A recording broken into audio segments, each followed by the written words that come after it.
What if every memory that you had about your life was fabricated? No, don't worry, we're not switching into sci-fi mode here, but really think about this. What if every memory you had about your life was fabricated, made up?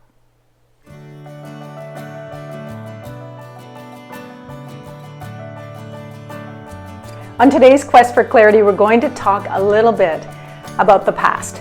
Now, I know that I am always and very genuinely trying to get people to turn and look forward and not live their lives looking in the rearview mirror and not live their lives worried about what people in their past thought or feeling those voices, hearing those voices of the past in their head as they try and move forward. And I absolutely am about that, and I absolutely still encourage you to do that. But I also recognize that the past can be a bit of an anchor, can't it? It can be a bit of an anchor. So I want to talk about that a little bit today because I think it's really important. Because I recognize that there are times, there are days, there are seasons, there are occasions in our lives when we do need to look back or when we're forced to look back. Maybe it's something fun, like a reunion of some kind, or maybe it's something not so fun, like a funeral or a celebration of life. And sometimes on those occasions, we do look back, and we look back at the people that surrounded us, and we look back at the people that we were. And that's the part I want to focus on today. We look back at the people we were. And I really, really want you to hear that, because I recognize that so many people and so many clients that come to me, they look back at the past and they don't like who they were, and they don't like the person that they were. And in their mind, they're still that person. And I really want you to know, and I really want you to hear this today, that are you part of that? Is that part of you, that past, that person? Of course it is, because we are who we are because of all the events in our life and the history and the things that have happened to us and the things that have happened for us and the things that have happened because of us. And those kind of culminating experiences are who we are today. But it's not all we are today, is it? Let me present it to you like this. I remember a zillion years ago when I was pregnant. And I remember going to my family doctor at the time, who was a lovely guy. I really enjoyed him. And he, in his years of practicing as being a general practitioner, had delivered a number of babies. And so he really genuinely enjoyed it. And he really genuinely loved. There was pictures of babies all over the walls, and there were mothers and fathers and families and smiling. And it really was a lovely space. So I remember having this conversation with him about parenting and about kind of his experiences, if you will, of all of these years of babies. Yeah. And he said to me, he said, I think the part that people forget is that there's magic involved. And I said, what do you mean by that? And in my head, I'm thinking parenting, right? I'm thinking, yeah, okay, I can see that there has to be magic if you make it through this very difficult job. But he was talking about the actual notion of pregnancy, because so many people go into it thinking of it, well, we all know the mechanics of how it works, and that's it. That there's sperm and there's an egg, and they come together and there's a baby. But he said, that isn't really what happens, because there's lots of people who have all of the right mechanisms and all of the right component parts, but it doesn't come together, does it? It doesn't happen, does it? Because, and in his words, he said, there is magic in it as well. There are mechanics, and then there is the magic. And so what I'm saying to you is that we are greater than the sum of our parts. And what that means is that you also today, right now, as you're sitting and listening to me, as you're sitting at work, you're in your kitchen making dinner, you're having lunch in your office, whatever it is that you're doing today, today you are greater than the sum of your parts, the sum of your past. Because there is magic in you as well. There is, and you can call it what you want, there is essence, there is energy, there is soul, there is joie de vivre, whatever the word is that you used, you are more than you have been. And you are more than what you have done. And that is really powerful, because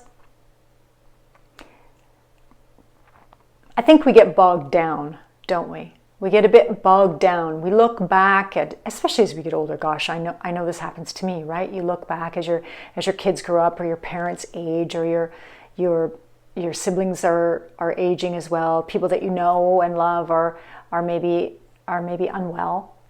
And so we have a tendency to reflect. It's just who we are. It's what we do. And we have a tendency to, you know what I'm going to say next, to compare, right? We look at other people's lives and we say, gosh, am I there? Do I do that? Am I that kind of a person? Am I a good person, bad person? We have this tendency to judge and compare. And I'm not going to try and tell you to not do that, because it just seems to be so wired. I would ask you to not judge yourself harshly or them harshly. Be happy for people. Be happy for yourself. But as we reflect more on our lives, we look back and we think to ourselves very often, maybe, hopefully not, we look back and we say, gosh, I don't like who I was. I don't like what I did. I don't like that I didn't do something, or that I did do something. And we're so quick to look backward and to decide that we weren't good people, to decide that we didn't do the right thing, to find those moments of choice where we don't really approve of the choice that we made at the time.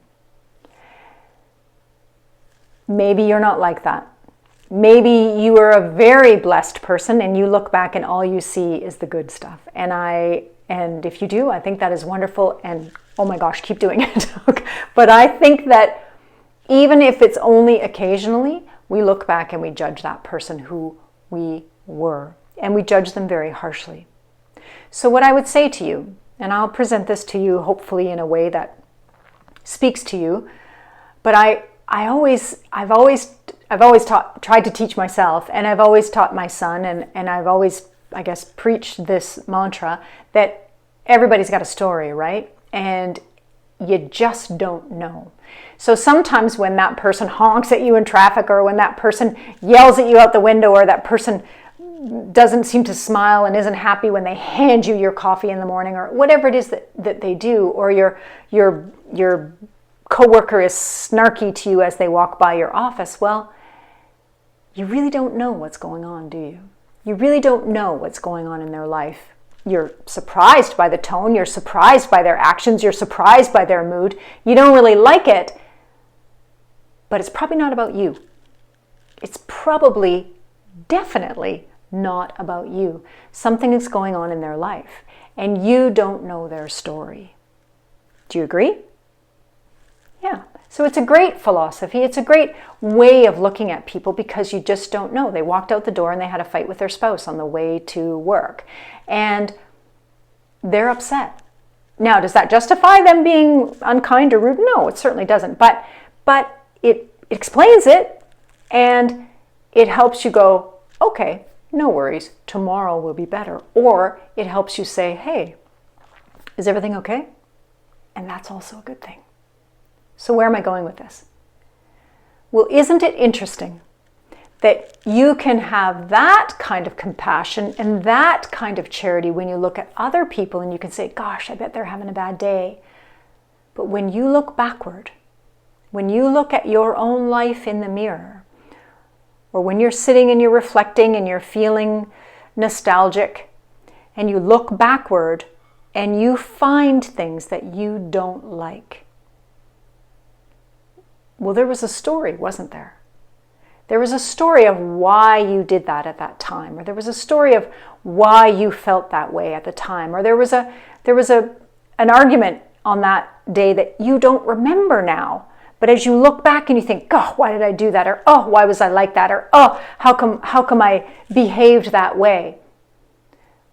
Well, I would like you to remember that there is a fuller story. There is more of a story. And I'm not suggesting to you that you look back at your life and you were not charitable, or you were unkind or judgmental or cruel or harsh or whatever, and that you excuse your behavior. But what I am asking you is, if you look back, because now, today, in this moment, you feel as though you are more, you feel as though you have grown, you feel as though you have moved forward in your life, well, oh my gosh, good for you. Why would you look backward? Why would you look backward and see the bad things and judge that person back there? Come on into the present and think about all of the good things that you have done. Think of all the good things. I was going to say you are doing, right? You are doing. The growth that you're finding, the compassion that you're seeking, the personal development that you're pursuing. Find those things, because, oh man, it's too easy to focus on the bad stuff. It really is. But I am absolutely, without question, without any question at all, I am willing to bet that you have many good things in your past that you could focus on. So because you have the power to be able to focus on whatever you choose, how about you choose to focus on the good things? Now, you don't if you recognize as you look back the things that you don't like and that needed to change, well, how about you say, you know what? I'm working on those things. Or, you know what? I've changed those things. Or, you know what? I'm a better person now. So if you're doing it for that purpose, well, that's great, because you're focusing on the positive. You're focusing on the growth and the change. But if you're looking back and saying, why did I do that? I want to be a better person. If that's the first thing that comes into your mind, then go and be a better person. Or recognize the ways in which you are a better person. You have become a better person. Simply, hear this, simply by looking backward and recognizing that, yeah, I didn't really love the way I was, I didn't really love that behavior, I didn't really love that action, demonstrates to me that you've grown, you've changed. Because if you were the same person, you would see it the same way and you go, oh yeah, that's normal, that's the way I am, that's what I do. But you're not. So instead of dwelling back there in who you think you used to be, how about we remember the magic? You remember the magic that makes you more than the sum of your experiences. It makes you more than all that you have done, or those things that you didn't love that you did. You are more than that because you recognize that you are. And now your challenge, your task, your goal, we'll call it, is to, well, first of all, if you're living back there, if you're living in the past, it's for you to, come on, step forward and focus on what you're doing, who you are, and how you're doing now. Not back there, not back there. Because my challenge to you is, if you have a tendency to look backward, and you have a tendency to criticize, and you have a tendency to judge, and you have a tendency to, more than that, if you have a tendency to maybe lament, right? Oh, I wish. Oh, I could have. Oh, I should have. How about, as an exercise, take 15 minutes and write a list. Write a list of all of the good things that you can remember about your past. All of the great things that you can remember about your past. I don't care if there are tiny little things. I remember that time I went out of my way and, right? All of those little things, because that's what you should spend your time thinking about. That's what you should spend your time dwelling on. If you want to dwell on the past, dwell on the really cool things that you did. Dwell on the really positive things that you did, because that will help you be clear about the person you want to be more of.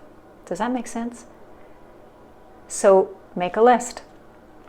Make a list of all of the cool things you've done. And I don't care if the only thing that you feel like is on that list is, you know what, I've got great kids. Excellent. You know what, I've got a husband who loves me, a wife who loves me. Excellent. I really had a great time at school. I really, that's a bad one because so many people didn't, but focus on something that makes you feel good about you. Doesn't matter. It's one good thing. One good thing, right? I was a great artist when I was a kid. Doesn't matter. Focus on one good thing if that's all there is in your past. Okay? That is my challenge to you as you quest for clarity. Find the good stuff and build on it as you move forward, and leave the rest back there, because you are not that person anymore. You are where you are, right? You are where you are. Move forward from there. My name is Jan Bailey, and as always, I just really love to have these conversations with you and to share perspectives and ideas that hopefully resonate with you and give you something to think about and give you some help as you shift and as you quest for clarity. If you'd like to know a little bit more about me, please check out theclaritycoach.ca, and it would be really great if you would subscribe, because I would like to see you again next time. And if you have some comments, please share them. Absolutely give us a rate and share some of these podcasts if you found something today that made you go, I would really appreciate it if you'd share that. Remember, please remember that clarity is a process. It is a practice. It's not a lightning bolt. It is, in fact, a practice. So be open, be mindful, and be you on your quest for clarity.